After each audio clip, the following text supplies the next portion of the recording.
everyone, welcome back to the TMDSAS application workshop series. In today's video, we'll be focusing on guidance for reapplicants and non-traditional applicants. So whether you're applying again after a previous cycle or returning to school after some time away, possibly changing careers, some folks are trying to balance work and family responsibilities, or simply following a pathway that looks a little different from the others around you. This workshop is designed to help you better understand how to approach the application process strategically and intentionally. One important thing to remember is that there is no single correct timeline or pathway for becoming a healthcare professional.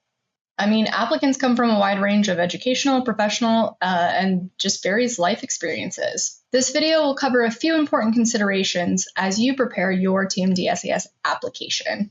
All right, first off, let's define who is a reapplicant. A reapplicant is someone who previously applied through TMDSAS and is applying again in this new entry year 2027 cycle. You're considered a reapplicant only if your application was transmitted to the schools. If your application was withdrawn before it was transmitted to the schools, then you would not be considered a reapplicant. Let's go over a little bit of guidance for our reapplicants. If you are reapplying, one of the most important things you can do is take time to honestly reflect on your previous application cycle, right? Ask yourself what has changed since your last application. The school admissions committees are often looking for some sort of evidence of growth or reflection, improvement, and continued preparation for medical or dental or veterinary school.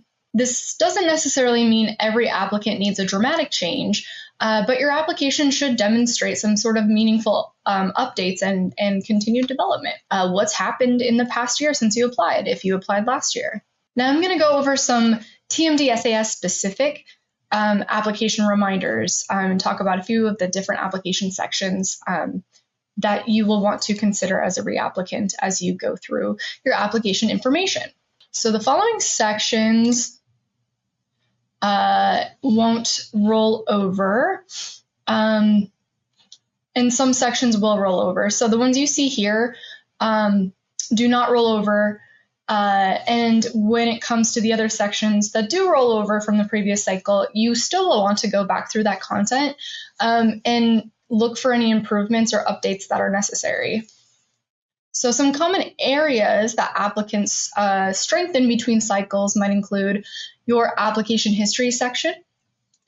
This section is extremely important because it allows reapplicants to explain what they've done since last cycle, describe how they strengthened their application, or just provide any additional context for the schools to review as they are looking at your application. If you skip this section, it can also delay processing because we are needing to see that reapplicant information. So you do need to correctly indicate the schools that you previously applied to. Another section that we encourage you to revisit and refine is going to be your activities and your meaningful experiences. Refine those descriptions carefully. If an activity is important to you, it may be important to schools. So look at your community engagement, research, leadership, employment. Mostly make sure you're adding activities that you've been involved in the past year. You're updating that information, but make sure that you're focusing on, what you learned, how your experiences influenced you, or how they prepared you for the healthcare professions. And those meaningful experience answers are expanded reflections on 3 already listed activities. So don't neglect that opportunity. You may be adding additional coursework, whether that's post-bac coursework or graduate coursework, possibly. You may be improving your academic performance and trying to demonstrate that to the schools because GPA and academic trends do matter. Think about all of the different GPAs. The TMDSAS application calculates many different GPAs. The schools are also evaluating those academic trends. So is there improvement over time? Is there an upward trajectory? Whatever post-bac courses you may have taken, perhaps you're improving grades or taking some other prerequisite courses that you were previously lacking.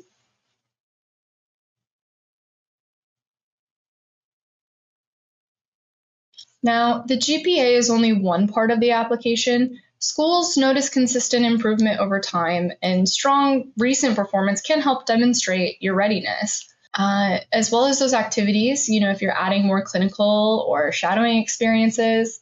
And while we're talking about coursework, don't forget to look at your prescribed coursework report, your PCR, that PDF document. After your application has been transmitted to the schools, you'll just want to review that document in case any of your courses were coded, adjusted and coded differently during TMDSAS processing than you may have been expecting. That way you can identify deficiencies that you may have in certain coursework areas early and be prepared to look at whether you're going to be adding more coursework or just where that situates you within those requirements, because the schools do use that PCR to assess your prerequisites. Another area for improvement, think about stronger written reflections throughout the application. The reapplicant essay is especially important. This essay gives you an opportunity to explain how you strengthened your application since your previous cycle. Again, looking for that focus on reflection, growth, and what you learned. A common mistake for some applicants may be using a lot of defensive language or repeating information already present somewhere else in their application. And when I say defensive language, I mean, kind of explaining away why you perhaps didn't study hard enough and didn't get good grades and all of that. Instead, it is important to focus on what you have learned. You're not required to, relitigate every misstep that's happened. Stronger explanations do focus on accountability over excuses, insight over self-punishment, and evidence of durable change.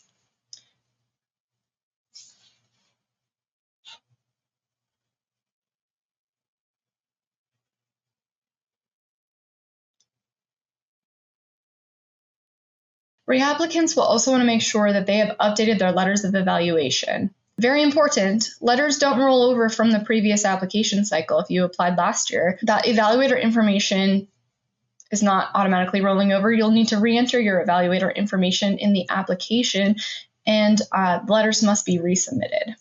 You can resubmit letters or HPACs from the previous cycle, given that they were written after May 1st, 2025.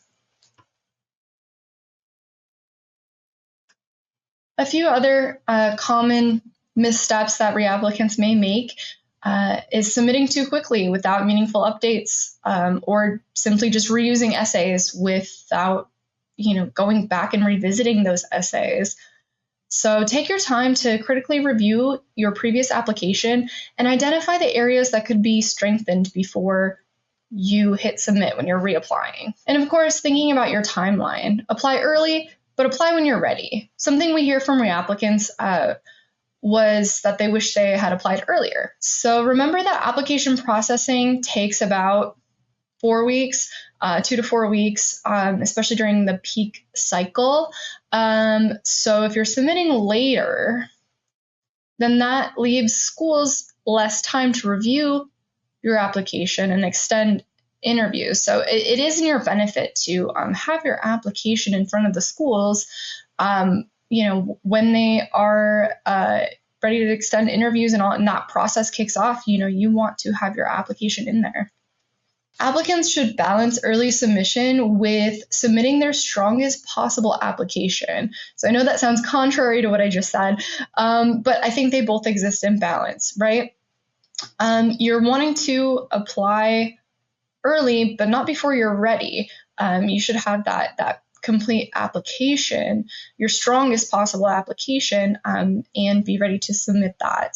All right, now let's talk about our non-traditional applicants. Let's define what we mean by non-traditional applicants. A non-traditional applicant may include someone who, took some years off, has some gap years there between their undergraduate experience and when they're applying to professional school, possibly someone who's had a career change, or just returned to school later, a little bit later in their life, possibly served in the military first before applying to professional school, balancing family or caregiving responsibilities, working full-time, completing coursework, or, followed any sort of educational pathway outside of a more traditional timeline. It's important to, have these things reflected in your application for the schools. The TMDSAS application allows applicants to self-identify as non-traditional, so that's something you will have to look at.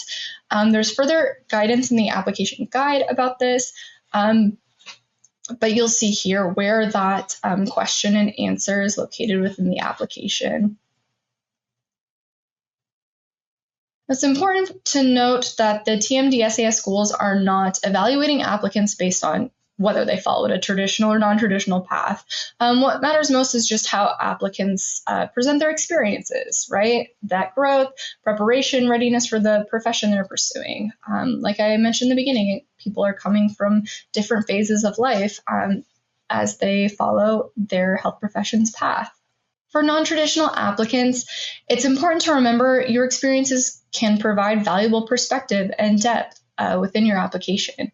Experiences outside of a traditional academic pathway often do demonstrate qualities like resilience or maturity, adaptability, leadership, communication skills, and time management.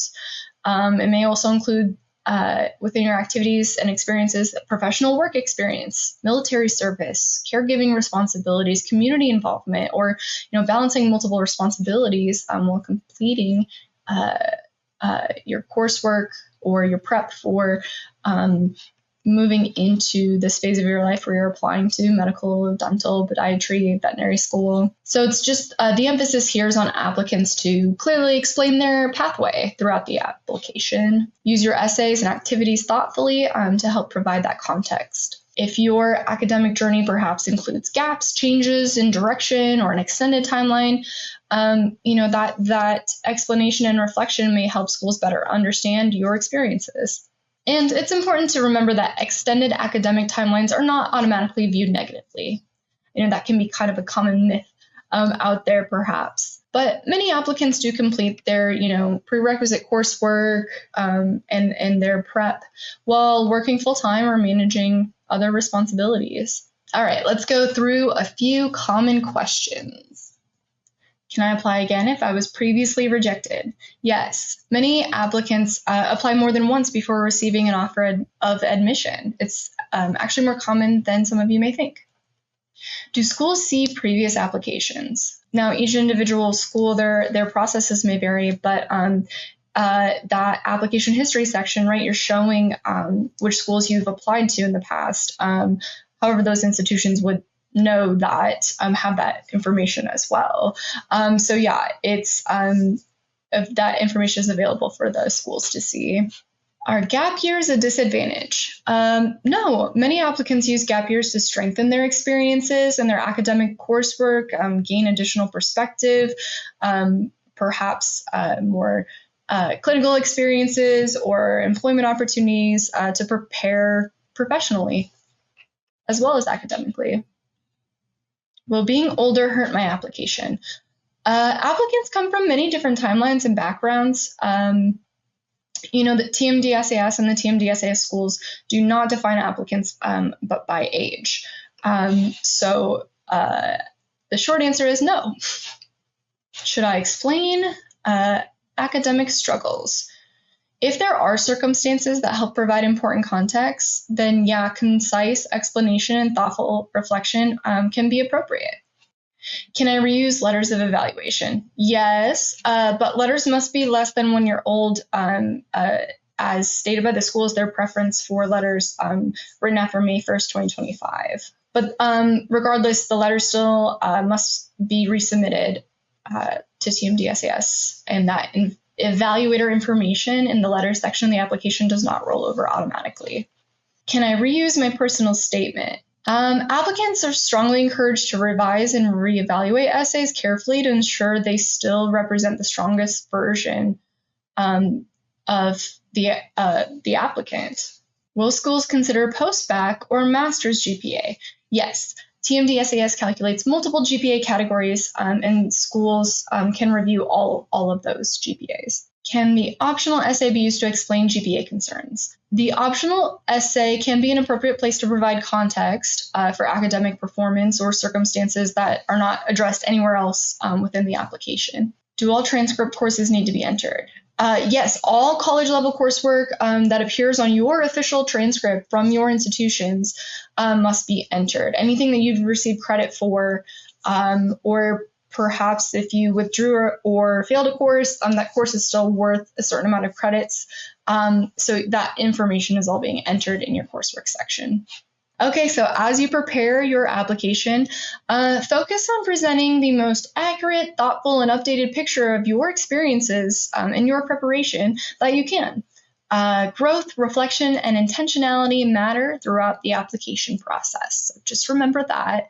And we also encourage you to continue reviewing the official TMDSAS resources like the application guide, the additional workshop videos within this series, and all of our official resources can be used for more information. I will drop links in the description below for those resources. And thank you for watching. We'll see you at the next application workshop series tomorrow, where we'll have an open Q&A for anyone who can join us live. But we will be talking about your final checklist before you submit, as well as what happens after you submit your application. Thanks for joining. Bye.